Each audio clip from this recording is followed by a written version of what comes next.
মৃত্যুর আগেই নিজের দাফনের জন্য ভিক্ষা করে কাফনের কাপড় কিনে রেখেছেন লিভার সিরোসিসে আক্রান্ত বরিশালের মোস্তফা। চিকিৎসার অভাবে ধুকে ধুকে মরতে থাকা মোস্তফার দেখভাল করছেন তার স্ত্রী পারভিন বেগম। আর স্বামীর এই অন্তিম সময়ে ভালোবাসার এক অনন্য দৃষ্টান্ত স্থাপন করেছেন স্ত্রী। একমাত্র কর্মক্ষম স্বামী দীর্ঘদিন যাবৎ অসুস্থ থাকায় ভিক্ষে করে স্বামীর খাবার ও চিকিৎসার ব্যবস্থা করছেন তিনি। স্বামীকে বাঁচাতে এখন নিজের একটি কিডনিও বিক্রি করতে চাইছেন পারভিন। সে তো ঘুমায় না, আমিও ঘুমাইতে পারি না, এমন অস্থির হয়ে যায়, অনেক ব্যথা। নিজে বঠিল হয়, নিজে সিনা ঘুমাইতে বললে আমি ধরে রাখতে পারি না। আমার ডিসিশন যে আমি একটা কিডনি বিক্রি করে আমার স্বামী যেন একটু সুস্থ থাকতে পারে, যতদিন আল্লাহ হায়াত রাখে আমি এরকম একটা ব্যবস্থা করতাম। কাফনের কাপড় চায়া চিনতেই উনি বলছে যে কাফনের কাপড়টা আমার আগে কিনে রাখো, তারপরে এই কাফনের কাপড়ে তাও মাসের থেকে চাওয়া এই টাকা দিয়ে কিনছি।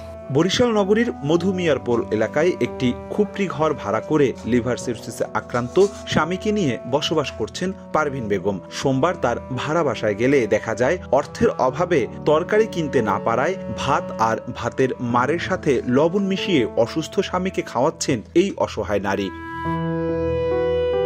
জানান, ভোলার জেলা প্রশাসকের কার্যালয়ে দৈনিক হাজিরা ভিত্তিতে ড্রাইভারের কাজ করতেন মোস্তফা। করোনাকালীন সময়ে চাকরি চলে গেলে এর কিছুদিন পর শরীরে ধরা পড়ে হেপাটাইটিস বি।